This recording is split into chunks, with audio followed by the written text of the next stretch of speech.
Usimhudumie mwanaume wako kisa hana kipato kizuri, itakuponza binti yangu. Una huruma ni kweli, ila kumlipia kodi, bili za maji na umeme mwanaume wako utalia. Nia yako ni njema kwamba unamsaidia future husband wako asiteseke na wewe upo, ila utakuja kulia, utajutia. Si kila mwanaume anafadhila kwa wema unaomtenda. Mwanaume hata kuoa kisa ulimsaidia sana, utakuja kupata vidonda tumbo usiamini. Hizo pesa zako wekeza kwenye malengo yako. Huyo mwanaume hatakufa usipompa pesa. Mwanaume ameumbwa kujipambania, usijipendekeze. Hata akija kukuoa atakuachia majukumu yake. Na kuonya leo kwa upendo mkuu, usimtunze wala kumhudumia mwanaume unaedit naye. Unaweza kufix mambo fulani, ila usiwe tegemeo lake.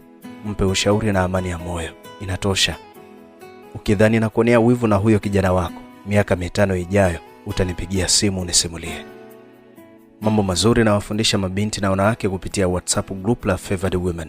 Kujisajili ni 20,000 za Kitanzania na ada kwa mwezi ni 5,000 tu. Unaweza kujisajili kupitia WhatsApp namba 0716 21 31 05.